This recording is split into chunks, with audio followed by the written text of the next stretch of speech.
Hello, everybody. Welcome to this study group on the Communist Manifesto. This should be good both for complete beginners as well as people who already have read a little or even a lot. I guess first I'll talk about some of the stuff that we've been trying to do on the server regarding education.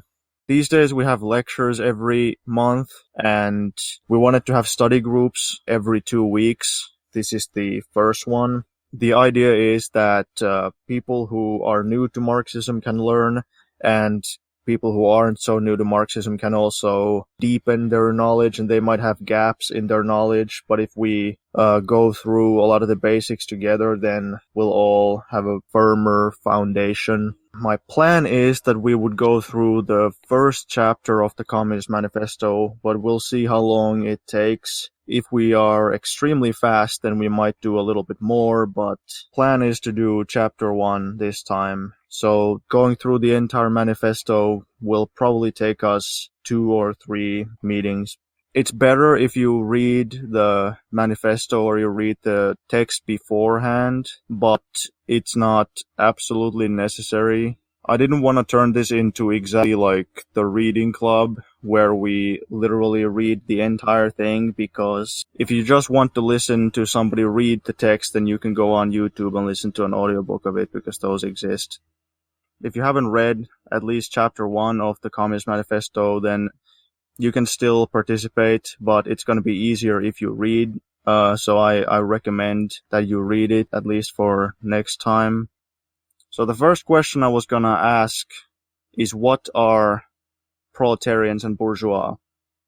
Alright, so the bourgeoisie were kind of brought about during the Industrial Revolution, and during when this book was published, they were the rich landowners who profited off of proletariat labor. The proletariat were the working class. Alright, does anybody else want to say something? So when the revolution came about, Industrial Revolution, of course, it was feudal lords and the peasants, but now there's 2 more new classes, which is either the proletariat or the bourgeois, as the other comrade beforehand explained. The bourgeois is the upper class, and the proletariat is the lower class. The bourgeois puts the proletariat to work and basically exploit their labor. Yeah, that's the best way I could explain it.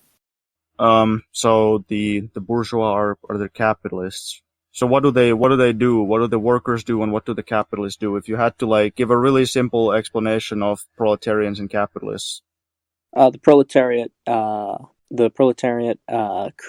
creates, I want to say creates capital, and the bourgeois take it. Sure. So the workers basically make the stuff. Yeah, they make stuff, and the bourgeois take it. Somebody asked what capital is. Capital is basically, I would say that it's investment, money or machines, factories, whatever. It becomes capital if it's invested to wage labor. So bourgeois is just a fancy word for capitalist. Like these days we call them capitalists. They used to be called the middle class. That term has completely changed, so calling the bourgeois middle class these days is really confusing and misleading. Very misleading. When did they start, when did they call them middle class? What time period? Well, at least in the 1800s, the Communist Manifesto was written and published in, I think, 1848. I guess by comparison. This was still a time of absolute monarchy, so I guess by comparison, within the context of between aristocracy and lower classes. Yeah, fewer people had a lot more power back then. So they're basically the bourgeois are the new owning class. They own factories and they own industrial production. Like basically what we call capitalist these days. And proletarian is basically just a fancy way of saying worker. if you want to be really specific about it, proletarians are a specific kind of worker. Proletarians are wage workers who work in factories and mines and companies and whatever. They work for capitalists or work for bourgeois. I hope that's clear. Doesn't the manifesto go into petty bourgeois too? Yeah, we'll get into that a little bit later. So my next question would be, where did proletarians, bourgeoisie, and capitalism come from? Feudalism. They evolved from feudalism. Right, so it wasn't always there? Yeah, no, the Industrial Revolution, or the start of the Industrial Revolution created these like the necessary classes. Right, so that's a big part of the first chapter, where it talks about not only does it talk about these two classes, but it talks about the fact that these are both like new classes. That basically there's this whole historical process that feudalism, which used to be the economic mode of production and the economic system in the Middle Ages, that is now coming to an end, and that's now going away, and instead it's being replaced by capitalism, and you have these new classes, proletarians and capitalists, or proletarians and bourgeoisie, and it actually goes into quite a lot of detail about all the things that led to this. It came from the creation of machines, which allowed the capitalists to exploit the labor of the proletarians, right? Not inherent, or I don't think inherently. And there's many reasons why. There are many reasons why. For starters, the monarchy started coming out of style, so there had to be a new way for, there's a kind of a power vacuum, I guess. Yeah, well, like it was a new frontier that I think the monarchies didn't really jump on fast enough, and it kind of turned into a few few groups of people were on the forefront of it. Well, I would say that it was when capitalism had already begun to develop, and when the bourgeoisie as a class had begun to develop. That's when they came into conflict with the existing feudal system and the existing feudal form of government, which was monarchy, and the feudal ruling class, the aristocracy and the nobility. And that's when you start to have these bourgeois revolutions, like the French Revolution. Yeah, and for their time, they were very progressive. Which tried to overthrow the monarchy. They tried to overthrow feudalism so that capitalism and the rule of the bourgeoisie would become possible, because feudalism basically had all these pretty extreme restrictions on economic activity. Like, they had restrictions on where you could, in what places you could trade, how on what days you could trade. Like, all the different feudal estates used to have like certain privileges and monopolies and all kinds of restrictions like that. People used to be like either tied to their locality or tied to they used to be serfs or peasants tied to the land. They couldn't move around. All these things made capitalism basically impossible, because they hindered the birth of a working class. So basically that led to these like bourgeois revolutions. Wasn't the American Revolution considered a bourgeois revolution? I think it was. It was mostly, so the reason why the American Revolution happened was was mainly taxation, and it was the leaders of the revolution were all wealthy landowners who wanted more economic freedom.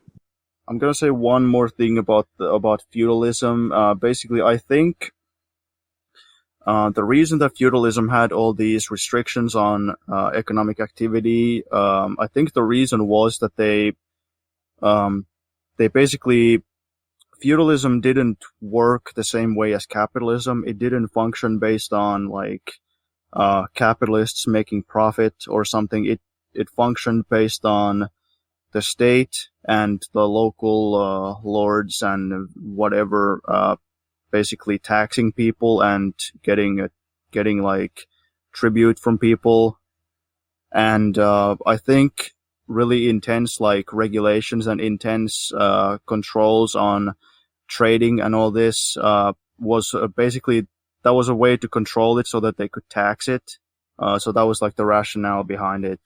Well, I think it was also so no peasants or could accumulate enough wealth and power to challenge their authority. The peasants just kind of stuck to that. They were there, so we had to do what they wanted to. This brings us pretty naturally to the next question, which is, what was the revolutionary or progressive role of the bourgeoisie? The Manifesto calls it the revolutionary role of the bourgeoisie, but it really means the progressive role of the bourgeoisie. Give me 1 second. Let me get my manifesto out. That should probably be a good idea. Yeah, I'll do the same. I think if I remember correctly. Well, we were just talking about it. Yeah. Oh, yeah. Right. They allowed the freedom of exchange of capital, or more freedom of that in a sense. They give the kind of the freedom of choice, quote unquote. Yeah, with heavy quotation marks around. Yeah, heavy quotation. That's why we're here. Yeah. Feudalism, in a sense, had to go. Like capitalism was the next step forward. It was the next step in human history. So it was necessary. The struggle against feudalism was progressive, even though we think like, yeah, capitalism is bad and all this, capitalism sucks, whatever. But yeah, capitalism is much better than feudalism. Oh yeah, and feudalism is much better than slavery. Right. So, what are your thoughts on ancient societies, like slave societies? So, like ancient Greece or Rome? Well, they did some impressive work. Like they did impressive things. Absolutely, and we can admire like stuff like the Colosseum, the pyramids, stuff like that. But we have to just keep in mind, they were built on the backs of slaves, but also understand that given the context of back then, it was a different time. Right. Yeah, like I would say one of the best books to read about this is Origin of the Family, Private Property and the State by Engels, where basically he talks pretty favorably about like what he calls barbarism, which is the stage before civilization or before you had states, and like he talks about how like in many ways it was nice when people lived in tribes and there were no states and like everybody sort of lived together, and it was in some ways it was pretty nice, but then again conditions of life were extremely poor, and when civilization arose it was based on exploitation and oppression of the majority, but it still allowed for things like massive technological development, birth of philosophy, and it was a step forward in right. Yeah, so we don't really take a moralistic stance on history. We don't say like, okay, slavery was like ancient slavery in Egypt was bad or something. Like, yeah, it was bad for the slaves, but it was still, in a sense, it was a necessary step in human history that you had to go from hunter-gatherer societies to developing the first great civilizations, and then to feudalism, then to capitalism. Right. I have another one. Was feudalism always there, even back in those days, or was it? I would say after the fall of the Roman Empire. Yeah, I would agree. The feudalism basically became a thing when the Roman Empire fell. Um, but yeah, the manifesto, it says about capitalism. The bourgeoisie during its rule of scarce 100 years has created more massive and more colossal productive forces than have all preceding generations together. Subjection of nature's forces to man, machinery, application of chemistry to industry and agriculture, steam navigation, railways, electric telegraphs, clearing of whole continents for cultivation, canalization of rivers, whole populations conjured out of the ground. What earlier century had even a presentiment that such productive forces slumbered in the lap of social labor? And it kind of goes on and on about this, basically how, like, damn, we didn't really see that. We didn't really realize, like in slavery and in feudalism, we didn't really realize that it was possible to produce this much and that it was possible to have such huge productive capacities, which capitalism allowed for. I just see like eras like there's a cap on how much production, and they just found out that they could go over it, and that's when the new system comes about. That's what I kind of got from your. Yeah, you have how production is done, like physically, like what kind of technology you have, and then how it's organized. So like in hunter-gatherer societies, people would just pick berries and hunt and fish and whatever. Eventually people invent agriculture, they start farming, then they start doing farming with slaves, and then with serfs, and they have like manufacturing guilds making stuff. But with capitalism, they have like these big factories and machines and everything, and it's two things have changed. They have the machines, but they also have the production is also organized in different ways compared to the past. So socialism means when it's basically when the workers control the means of production. Is that correct? So instead of the bourgeois or the ruling class take over the means, it's when the workers get to control the means of production. So is that a clear analysis on that? I would say socialism at least has to be collective ownership. When you start to talk about like, okay, well, what is and collective is still like really vague, because there's public ownership and then there's group ownership. That's like the most basic definition is just collective ownership. It doesn't even make any distinction between state ownership and group ownership. When you start talking about control of means of production, well, people haven't really agreed, like, how do you control them, and like, what does it mean to control the means of production? Well, that's why there are so many different forms of socialism. So let's recap what was the revolutionary or progressive role of the bourgeoisie?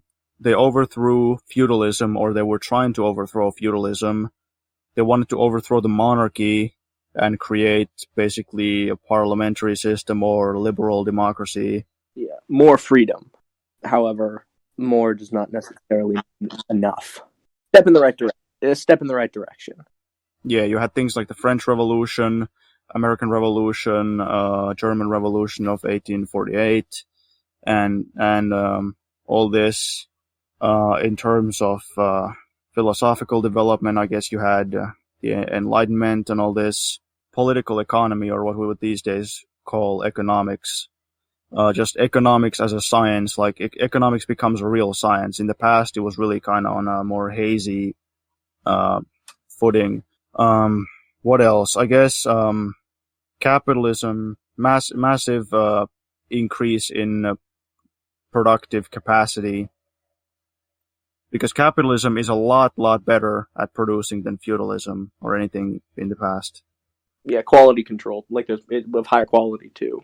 Like you had specialization. That was a big thing that came out of the Industrial Revolution and Bourgeois revolutions. How did production change when capitalism arose? A lot faster, due to the technology being invented at a higher rate. I think a big shift between feudalism and capitalism is it turned more into from feudalism it was quality, but in capitalism it was quantity. In some ways, yes, because in feudalism you had like handicraftsmen and artisans and all these guilds. That's another thing. Like in I think in feudalism, if you wanted to become like if you wanted to become an artisan of some kind, you wanted to work in the trades, then you had to belong to like a trade guild. Like only the specific guild was allowed to do that. Then you had to become like an apprentice in, I don't even know, like what's a good example, like Printing, craftsmanship, blacksmithing. yeah, you had to become like a blacksmith's apprentice or something, and then he teaches you, and you're like in the guild, and only the guild is allowed to do that trade. And I think they give you your own ranks too, like what you could do at this rank. Then if you kind of like our system of promotions. Yeah, so this was like, that really obviously makes like free competition impossible, because in every town there's this organization that has that sector of production completely on like completely like locked down in a monopoly. And I think given the context of the time, it was actually pretty for a while it worked pretty well, because you could standardize easier, and so just some random guy couldn't just start making low quality stuff without and using up all the finite resources. But yet again, monopolies cause price to go up because they control it. They tell you could get it. I didn't say I know. I didn't say they were good.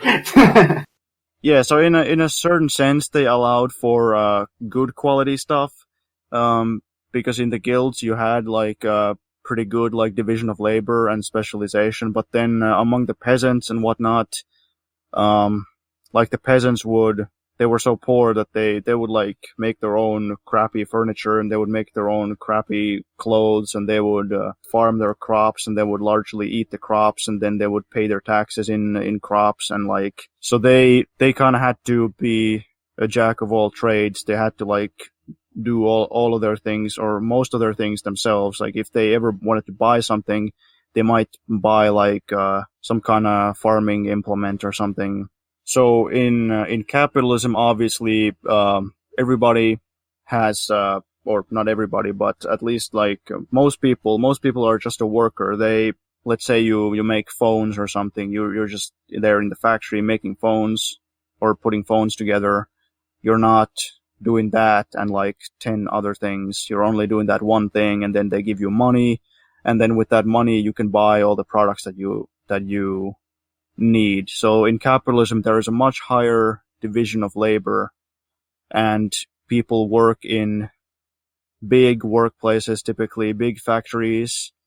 Obviously like small shops and small cafes and things like that still exist, but production is typically done in big production facilities, which is much more efficient. In feudalism, everybody had their own tiny little plot, or they were a small handicraftsman. So basically, capitalism allowed production to be on a bigger scale with better organization, more division of labor, and obviously that also made it possible to have like all the expensive machines and stuff, because when the wealth was so heavily concentrated, when instead of having tons of little peasants, you have like one big landlord or one big capitalist, he can afford to buy like the expensive machines. So in feudalism too, the way the workers were, should I say, the people that had craft stuff, like the products, like say better quality chairs.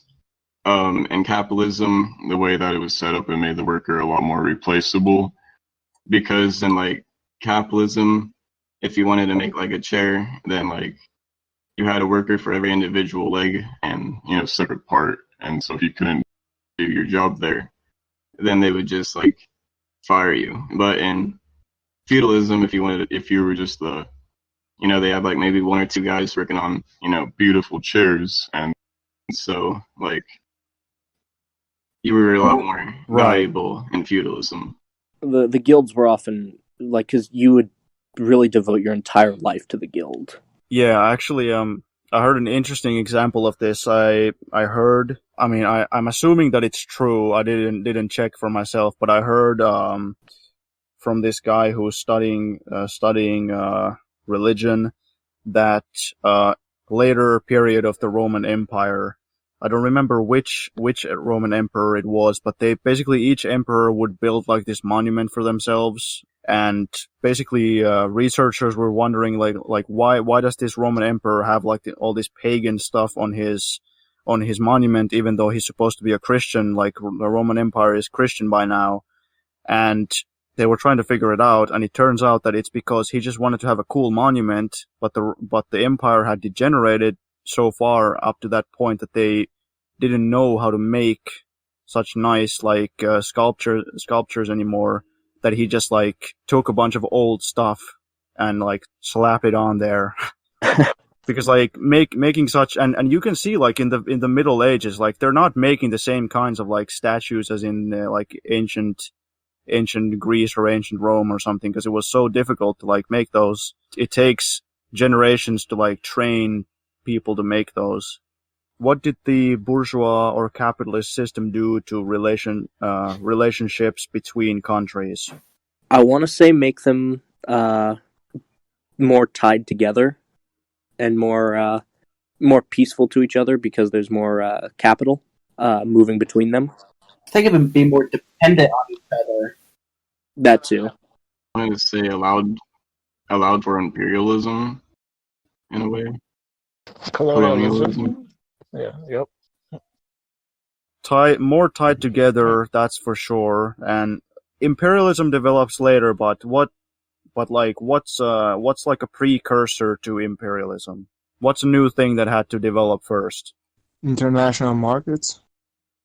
Exactly, the world market. Obviously, even before that, there was like some trading and all that, but now there's a thing called generalized commodity production. Like generalized commodity production means that the whole society now functions based on commodity production, or based on making goods for sale. Whereas in all these previous systems, it didn't really work like that. People would farm crops or whatever, and then they would be taxed, or they would pay rent on the land.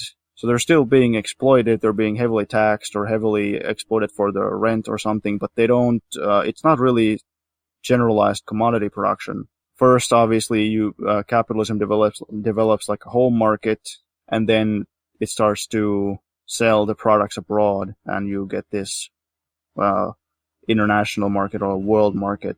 What did the bourgeois or capitalist system do to the relationship between town and countryside?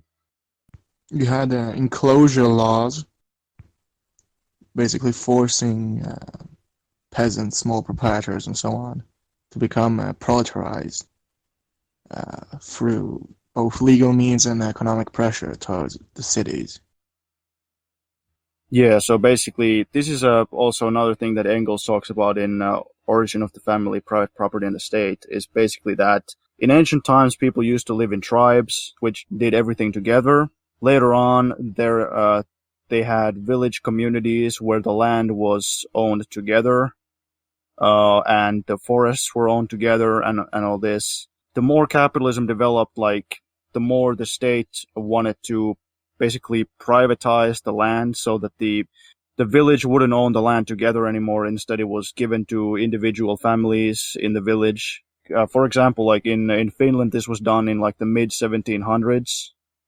I think it was called like the Great Partition or the Great Division or something like that.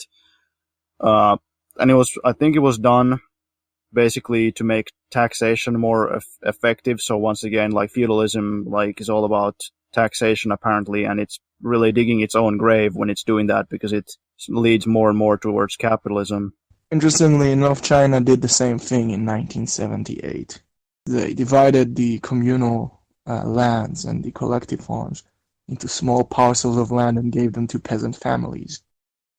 When they privatized the the village farmlands, and they privatized the communal forests. This basically forced huge amounts of people to move from the countryside to the towns and become proletarians. And in feudalism, there was no need to move to the towns because you were just in the village and you were doing something there. And you weren't even allowed, really, because in feudalism, they had things like laws against, like if you were just walking around and you weren't in your village, then you would be considered a vagabond or some kind of like vagrant. There used to be even a thing like in Finland, like you had to be able to say like, yeah, I'm working in that peasant household or something. If you were just wandering around without work, you would be considered a vagabond and a criminal, basically. So that obviously made the creation of a proletariat impossible. But when you had things like privatization of the village lands, for example, then yeah, you start to have like this massive amount of people who don't have any land, and they just have to like start moving around looking for work, and they become proletarians.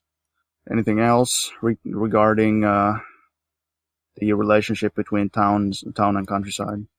Capitalism kind of created the large, or it created large cities due to work being the increased job opportunity in urban areas. Yeah, massive urbanization, obviously, like urban sprawl, I guess. Yeah, and that's a big thing in philosophy as well. Like, I think that's where the concept of alienation, I think, comes from. Originally, it has its roots in the idea that modern urban life is somehow very inhospitable for people. These days, we're used to it, but back in those days, especially, it was a new thing, and it was just weird that people live in these huge cities that never sleep, and these cities that are just like massive and completely overpopulated, and especially they work in like this really monotonous, simplistic work. But basically in capitalism, the countryside is subordinated to the towns, and the towns exploit the countryside in a way. Maybe that's a little bit of an exaggeration, because obviously it's not really the towns, but it's more like the capitalists. But basically the towns, in capitalism, the towns are better off and the countryside is worse off. The towns have all the educational opportunities, they have all the better job opportunities, better living standards, better services. Everything is just better in the towns, and this is even the case in modern capitalism just as well. Why was the overthrow of feudalism necessary and unavoidable? Progress of technology. Because of the conditions. Because of the production forces. Yes. Productive forces. Can I ask a question about alienation? Sorry, my mic. Okay. So like, what is alienation? In philosophy, generally, like alienation is this idea that you're somehow separated from your true nature. You're separate from what you're really meant to be doing. Your true essence. For Marx, alienation, it means that you're living in a way that's not really fit for humans. But he mentions things like you're working, and for Marx, work is like a natural human activity. Humans are people who work. And this is even when people talk about like what separates humans from animals. Like they've often said that humans are like animals who do productive work. So for Marx, work is natural, but in capitalism, you work, but you think your work sucks, you don't like it, you can't control your work, you are competing with other workers, and you're basically in this situation where somebody else controls your work, gets all the value that you produce, kind of makes this thing that should be like the main thing that you do, makes it feel inhospitable to you. But an example of modern alienation, sort of like, if I'm getting this right, would that be like someone wants to be a doctor, but you have to go to college for it, but because you can't afford college and you don't want to get into debt, then you have to be like whatever other jobs available that you don't want to do?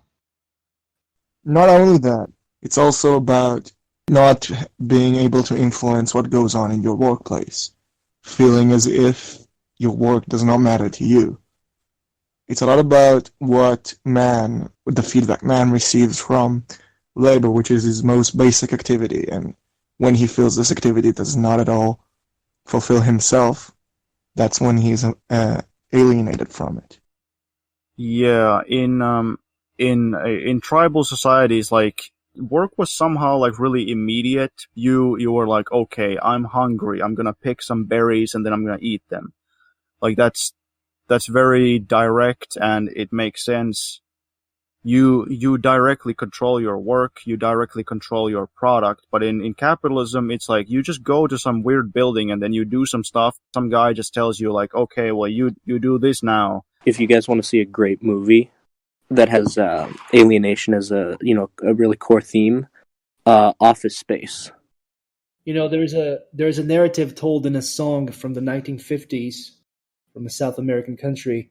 It talks about a construction worker that is admiring a building that he finished making, and he stands there for a long time, and he is dark-skinned, and there's someone who lives in the fancy building that he helped construct, and they're looking at him, and they ask him if he wants to. He's thinking of robbing the place, right? I think this is a great example of how alienation affects and impacts us in society. It creates a sense of being an alien in your own environment, the environment that you helped create, feeling that you don't belong in the place that you contributed to constructing, or feeling that you're a hostile organism in the organism that you helped generate. It turns your own product against you in a way. Yeah, I think the phenomenon of graffiti and vandalism are expressions of this attempt to, it's a desperate and alienated attempt to reappropriate your identity in space, in the sense that you tag places and you put your name on them because you otherwise would not recognize yourself in your environment. You don't recognize your work or any effect of your life on anything around you. It's like nothing you did seemed to have created what you're surrounded by. So you need to put your name on it. You need to put your mark on it. Otherwise, you're completely not there, even though you live there. Yeah. You can take a lot of identity politics from this angle as well. Yeah, that too. In general, there are other kinds of alienation. Alienated from society and alienated from his workplace, the means of production. Yeah.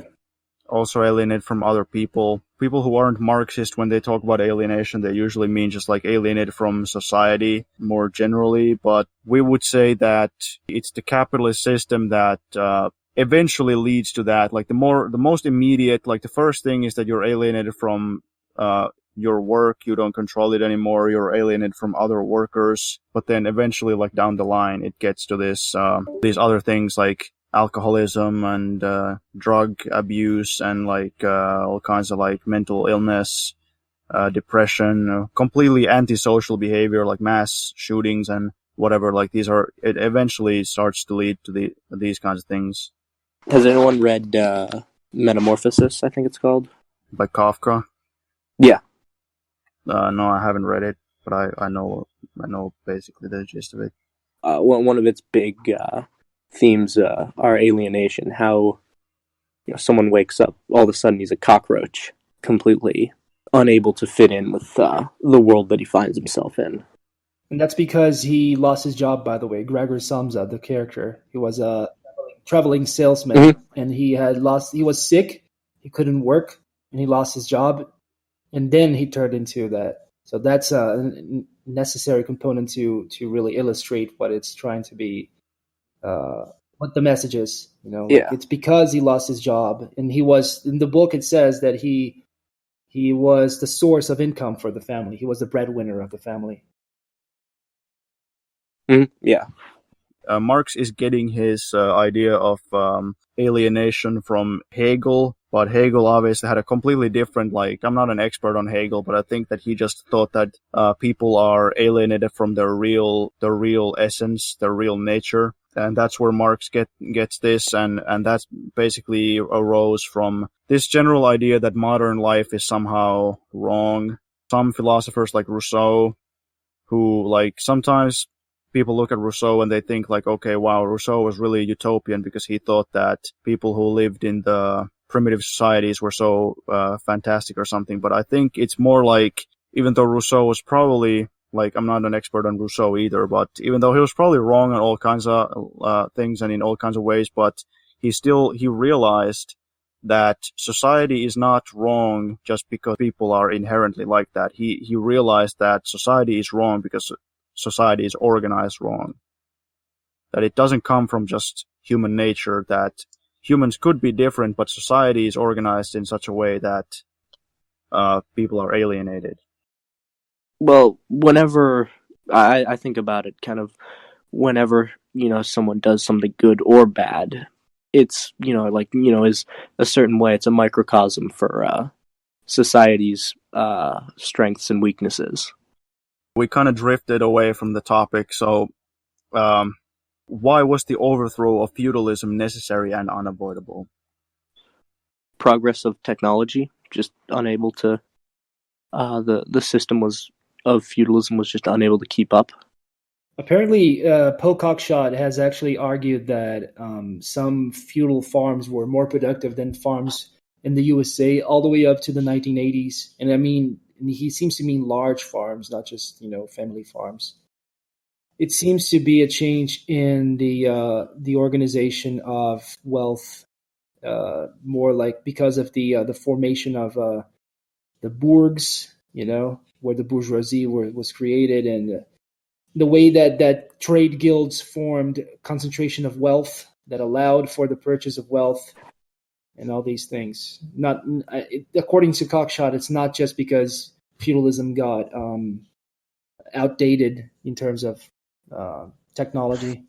Obviously, it's a little bit of a simplification, but slavery, for example, like, in many ways, the Roman Empire was pretty efficient compared to the feudalism that came later, but it still ran into such problems that they couldn't continue. Like, I think they used to produced goods in these big, like, manufacturing workshops with slaves, and they were, I think, sold abroad. But when the market for those disappeared, the whole system, I think, became untenable or something along those lines. And the fact that they used slaves for everything had made, like, the development of free peasantry so hindered that it really was a situation where, like, the slavery wasn't working, but it also prevented anything else from, like, taking its place. So then there was just going to be a collapse.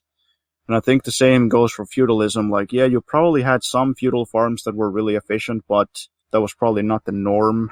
And when the feudal system was overthrown and the feudal classes were overthrown, even if there were some feudal farms that were really exceptionally good, those kind of went with the whole system. Like, of course, some feudal remnants still remained. Like, the aristocracy is still there to an extent. They became capitalists, or they were able to adapt to capitalism. As productive forces advance, they bring a transformation of the class force balance. Essentially, the more wealth the bourgeois accrue through industry and land and so on, the more powerful they become, and this economic power gives them the ability to eventually overthrow the feudal system. And this is because the productive forces, their advance always predates a change in the superstructure of society. Also, despite the fact that capitalism creates these big mechanized farms, so it has a great potential for good productivity, that doesn't mean that all farms are like that. You can find lots of really small and really crummy farms in capitalist countries, even in the United States. And I think the reason that people even went to the US was not because, like, they were gonna be the most efficient farms or something. It's just the US had a ton of land that was, I'm not sure if it was free or if it was just, like, really cheap, but people went there to be, like, pioneers, and there was a lot of farmland available, so that created a ton of small private farms. which would be relatively inefficient compared to big farms, big mechanized farms. So obviously it's a little more complicated. Capitalism doesn't just develop completely mechanistically. There's these other things that also influence how things go, and not all countries are at the same level of centralization or at the same level of mechanization or whatnot. Yeah, it's important to point out that the bourgeoisie and the feudal classes are antagonistic to one another in feudalism. If they were not, then this change would not have necessarily happened. Right, so when the bourgeoisie becomes to emerge as a class, because of economic processes that are happening, basically the society is evolving and the economics is evolving, it leads to the birth and strengthening of the bourgeoisie. In order for the bourgeoisie to be able to do their economic activities, they want the feudal restrictions on economics to be lifted, and bit by bit they start working towards that. They get more and more powerful, and eventually it leads to a power struggle not only between the rising capitalist economic system and the feudal economic system, but also between the rising capitalist class, the bourgeoisie, and the feudal aristocracy. The development of human society has been guided by the development of the productive forces. When agriculture and cattle raising was invented, that meant pretty much the end of primitive tribal society. Not right away, not overnight, but basically it meant that primitive hunter-gatherer society was done with. Same sort of thing happened with capitalism. Development of the productive forces just meant that feudalism was going to go away. The reason that this is a powerful realization is that it means that capitalism itself is also going to go away, because it puts forward this idea that as the productive forces develop, economic systems come and go, and economic systems are not eternal. Primitive hunter-gatherer society lived for a long time, really long time, but it went away. Ancient slave societies existed for a time, but they went away. Feudalism existed for a time and went away.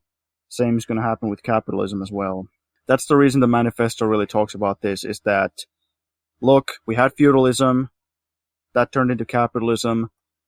Now capitalism is running into problems, and capitalism is also gonna go away. We're gonna have socialism.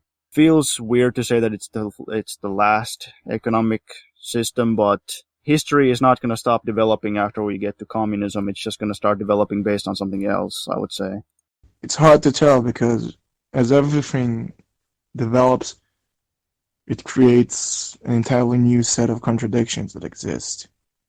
So for us who don't live in communism, it's pretty impossible to guess what kind of future there will be. But it's safe to assume that something else will drive the development of society rather than class struggle. I wanted to add too that a lot of people that are against communism and socialism, they like to look at it because it happened around the 18s and 1900s, and they say like, oh, it's an outdated thing. So obviously, capitalism is still good. It's just going to be the norm. But like, if you look at how long it took for capitalism to finally get into full effect, socialism and communism haven't actually been around too long. Like, there's still plenty of time before, for it to take into effect and finally become the dominant mode of production. They might also say that like socialism has failed and so on. Look at the history, but I've actually talked about this with Finball 2 days ago, that the bourgeois revolution itself also had many failed stages, such as the Cromwell Revolution in England, the French Revolution itself. So it makes sense that the socialist revolution will also have several failed. Heck, even the beginning of America, that took like 200 plus years, like 200 years ago. Like, it took a lot of reforms and revolutions to get to the point where it was now.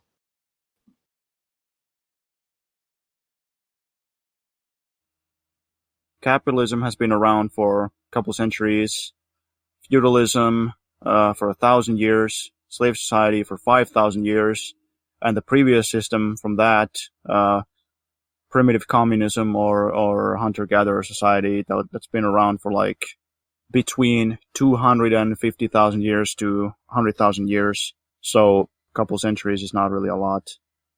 But I honestly don't think that capitalism can really survive that much longer.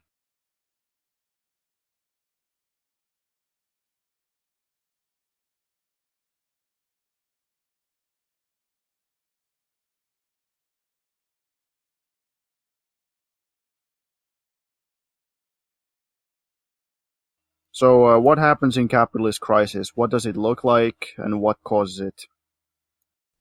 The easiest one to explain is the crisis of overproduction.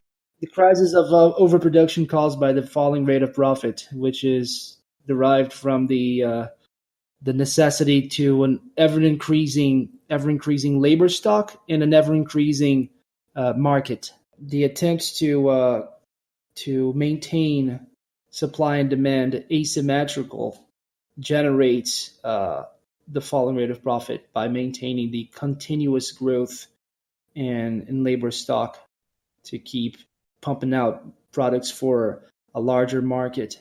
Once the national boundaries have been satisfied and the supply and demand equilibrium is close to be reached within a national scale, it's time to sell to an international market. And then when that international market is not enough, it's time to expand the international market to include more nations. This is how imperialism also comes into place, to force their way into new nations, making them new markets. And in simpler terms, every time you have a market, everyone who is in the market has the interest and the motivation to produce and maximum capacity to have the ability to make the biggest profit. This causes an oversaturation of the market with products which aren't being bought, aren't being consumed. Right. So the manifesto really only mentions the most classic type of crisis, which is the crisis of overproduction. Like you said, if there's two, let's assume there's two capitalists. Obviously there are a lot more, but let's assume that there's only two. They both want a bigger piece of the market. Let's say they both have 50% of the market, but they both would like to have 60%. If they both produce for 60% of consumers, that means that there's like 20% overproduction, which means that there comes a point when the only way you can expand your market share is by taking market share from somebody else. So somebody else has to lose customers for you to gain customers. And this becomes necessary when you have a business and you accumulate profits. You have to invest those profits into production. If you invest into production, you're producing more, and the more you produce, the more profits you make, and the more profits you accumulate. So once again, you have to invest, and basically the more you invest, the more money you make, and then you have more money and you have to invest, and you have to constantly try to find new effective ways of investing it. Like you have to find, well, okay, where can I have new investment opportunities, new markets, new customers, and it becomes harder and harder to find those effective investment opportunities. They invest into machines and everything to try to make producing goods faster and more efficient, while they try to push wages down. They don't want the wages to rise, because if wages get higher, that cuts into the profits. But this gets to a fundamental contradiction of capitalism, which is that the workers are also the consumers. They're also the customers. They might not be the customers of the capitalist who literally hires them, but they are still customers. So if every capitalist is pushing down wages, that just means that the overall buying power is going down, or at least it's stagnant. And if everybody's trying to pump out more and more products all the time, it just eventually means that a lot of those are not going to get sold. And that means that somebody's going to lose money, somebody's going to go bankrupt. This has manifested itself as periodical massive crises where tons of businesses go bankrupt. This is what the manifesto says about the crisis of overproduction. Modern bourgeois society, with its relations of production, of exchange, and of property, a society that has conjured up such gigantic means of production and of exchange, is like the sorcerer who is no longer able to control the powers of the nether world whom he has called up by his spells. Pretty interesting imagery. For many a decade past, the history of industry and commerce is but the history of the revolt of modern productive forces against modern conditions of production, against the property relations that are the conditions for the existence of the bourgeois and of its rule. It is enough to mention the commercial crisis that by their periodical return put the existence of the entire bourgeois society on its trial, each time more threateningly. In these crises, a great part not only of the existing products but also of the previously created productive forces are periodically destroyed. In these crises, there breaks out an epidemic that in all earlier epochs would have seemed an absurdity, the epidemic of overproduction. Society suddenly finds itself put back into a state of momentary barbarism. It appears as if a famine, a universal war of devastation, had cut off the supply of every means of subsistence. Industry and commerce seem to be destroyed, and why? Because there is too much civilization, too much means of subsistence, too much industry, too much commerce. The productive forces at the disposal of society no longer tend to further the development of the conditions of bourgeois property. On the contrary, they have become too powerful for these conditions by which they are fettered, and so soon as they overcome these fetters, they bring disorder into the whole of bourgeois society, endanger the existence of bourgeois property. The conditions of bourgeois society are too narrow to comprise the wealth created by them. And how does the bourgeoisie get over these crises? On the one hand, by enforced destruction of a mass of productive forces. On the other, by the conquest of new markets. And by the more thorough exploitation of the old ones. That is to say, by paving way for more extensive and more destructive crises, and by diminishing the means whereby crises are prevented. So products are not sold, they are destroyed, they go bad, companies go bankrupt, workers go unemployed, all this destruction of productive forces, as well as paving way for more extensive and even worse crises. For example, by, look at the last crisis we had. It was much, much bigger than anything Marx could have imagined. It was like this global financial collapse, much bigger than what Marx, than those that existed in Marx's day. And how did they survive it? By bailing out the banks with debt money, paving way for an even worse collapse. Another solution he hints at: conquest of new markets, which obviously this would lead to the creation of modern imperialism when the whole world has already been divided, when all the markets are already conquered by somebody. Well, the only way to get new markets is by stealing somebody else's markets. That eventually leads to the development of modern imperialism and world wars. What is the lowest limit of wages, and why do wages tend towards this lowest limit? The lowest point of wages is the point at which the workers' wages are so low that they cannot the product produced by the capitalists, which was due in order to increase profit, go against the falling rate of profit. Well, that's pretty close. There's basically a concept in classical economics and Marxist economics. I think if you read Wage, Labor, and Capital, it talks about this, like, maybe it's in the preface. It's like early on in Wage, Labor, and Capital, it talks about this price of labor power and the cost of how much it costs to reproduce labor power. And it basically means how much does it cost to reproduce workers' capacity to work. So you need to have workers, they need to have food, housing, all the things that a worker needs in order to work. So that's basically the lowest limit. If the working class doesn't meet its necessary needs, then it's not a viable working class. It can't reproduce itself. Obviously, as we know, the capitalist system can tolerate some amount of workers starving to death, some amount of workers being homeless, some amount of workers not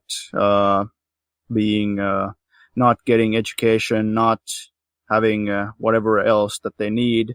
But if the entire working class is like that, then the whole system collapses. It's not possible. So the lowest limit is that the workers have to be able to at least have enough food and to have housing so that they don't all just die, and they have to be able to produce offspring, produce new people, new workers, so that capitalism is able to reproduce itself. Yeah, that's the word I was looking for. That's the lowest max. That's the absolute lowest limit, and the wages always tend towards that. But obviously, with the workers' struggle, workers have been able to like get things like minimum wage laws and to lift up the wages and everything. But also in modern times, it's not necessarily just about having food and housing. It's also you need transportation to get to the workplace. In a modern society, you probably need a phone or something. So I would also count. I mean, you might need internet. I would count those as part of the necessities for reproducing the working class. Interestingly, the interest that the ruling class capitalists have in maintaining salaries low is not just to cut costs, but also to create a pressure amongst workers to keep working at their hardest, because they know that they cannot afford to spend a month unemployed with the little money that they receive. They can't save up because they live paycheck to paycheck, making sure that after the end of the month, by the end of the month, they have not a single dime left to live off while they're looking for another job. I would say maybe tangentially so to that, the less leverage that you give the workers and the less resources that you give them, the less likely they are to rebel and try to change things. Why do peasants, handicraftsmen, artisans, and other small producers sink down towards the proletariat? They're being outcompeted. Outcompeted? They lose in the market. Against who? The bigger bourgeois. Small producers can't compete against big capitalists. This phenomena still exists. There's much fewer small producers these days than ever in the past. In the past, most people, or I don't know if it's wrong to say most people. I'm pretty sure. Like I saw a statistic for the United States where it said that these days, like 10% of people are small owners, small business owners. It used to be like 80 or 90% of people. People used to have like a little plot of land, or they used to be in a guild or something like that. They were a small producer, but these days, you're pretty much either a worker or a capitalist. There's some small business owners, but not really as many, and small businesses are not really they can sort of exist in like cracks and niches left by big capitalism, but they're not really like prospects are kind of bleak for small businesses. If you're like, I'm gonna start my own grocery store and I'm gonna outcompete Walmart or something, like, yeah, that's not really gonna happen. You'll be lucky if you are even able to survive, let alone expand and get like wealthy. I mean, another thing I would add too is that sometimes when businesses get niched up to a certain point, you'll have other bigger corporations come in and just buy them out and give them like a good deal. Then they could become bourgeois themselves and just live off the interest. I would say the more productive forces develop, there's more like barriers of entry. Like most people can't become pharmaceutical manufacturers or something. It's pretty limited what you can even do if you want to be a small business owner. You can have like a florist shop or a cafe or a restaurant or something, but you can't be like, oh, I'm gonna start my own bank, or I'm gonna start my own like pharmaceutical company or my own railroad or something. Like, no, like even the basic investment to enter those fields is so huge that it's completely out of realm of possibility for the vast amount of people who even have a little bit of capital or a little bit of money they could turn into capital. How did the proletariat's organization and methods of struggle evolve?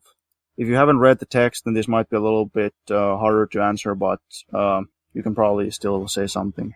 Does anybody know how the struggle of the proletariat, how it began? Like, what were some of the earlier forms of struggle? Slave versus slave master. Sure, but I'm talking about specifically proletarians in capitalism. Wouldn't that be like the French Revolution and the Paris Commune? Yes. The time of terror in the French Revolution. Yeah.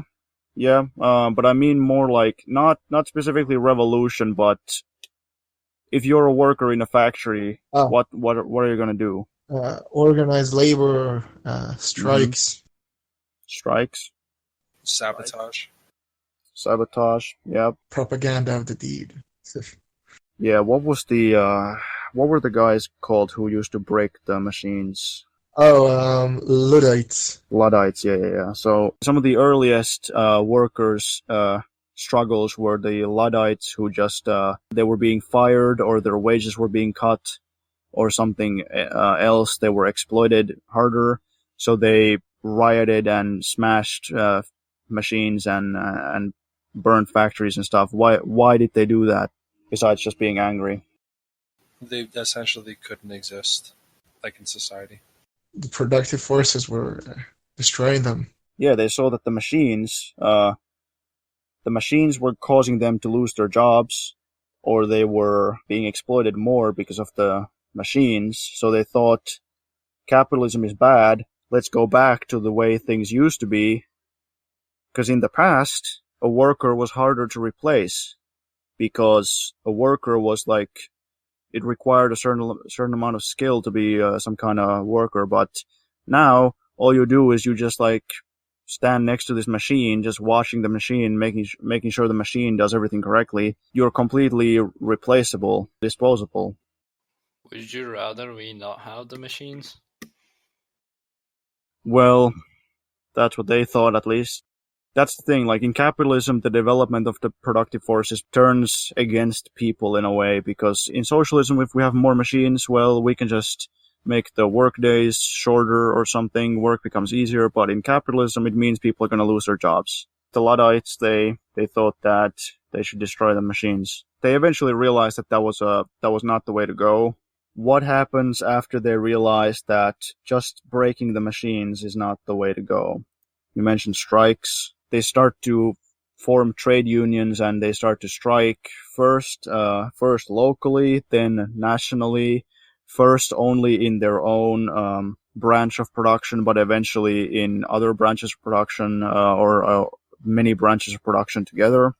The proletariat used to be also subordinated to the capitalists, organizationally, ideologically, and whatnot, but the proletariat, over time, they started to put forward their own programs and their own political organizations, and that was one of the reasons why the Communist Manifesto itself was written, was because Marx and Engels thought that they need to encourage that the workers become independent from the capitalists, that the workers don't just support some capitalist party against the feudal aristocracy, but instead they form their own parties and their own organizations. How was the 10-hour bill, which gave a 10-hour working day for women and children, and all other similar reforms, how were those achieved? How were reforms achieved? It essentially was concessions that the bourgeois gave to the working people, to the working classes after struggle, because they knew that they wouldn't be able to hold the power if they don't give out anything. Yeah, exactly. That's why, ironically, the first welfare state was, if I'm not mistaken, the German Empire under Bismarck. And it was like a pressure release valve in order to preserve the system temporarily. Right. So basically the ruling class has two methods that they can use, or maybe three. Like they can either just oppress people with violence, they can lie to people with propaganda and whatnot, and then they can make concessions. They can also bribe the leaders. Yeah, sure. They can try to bribe leaders. And they tend to use all of those. So the workers when they actually organized, like early on, the workers, their methods of struggle were really bad. It was just like one worker saying like, oh, I can't live like this anymore. He does something that doesn't really work. Then small group of them smashes some factory machines or something. Well, that doesn't really help. Then they have like small local strikes. Eventually they have bigger strikes, more organized strikes with more people. It starts to become a real issue for the capitalists. So they finally are like, well, fine. We'll give you some concessions. You'll get 10-hour working day for women and children. How progressive, right? Women and children don't have to work 16 hours a day anymore. That's a long way from everybody getting an 8-hour working day, but eventually that was achieved. What was the progressive role of bourgeois theorists for the proletariat? I'm using the same terminology that the manifesto uses, but basically, what was the progressive role of people from bourgeois backgrounds who put forward political theories? They they annihilated like the theoretical positions of like feudalism and other more reactionary tendencies. Yeah, exactly. Didn't they fulfill the same role as the church, and they tried to convince the proletariat that they could be bourgeoisie one day? Of course, there were a lot of people like that. Those would be reactionaries, but if you think about what is the progressive role of bourgeois theorists? Wasn't Marx from a bourgeois background?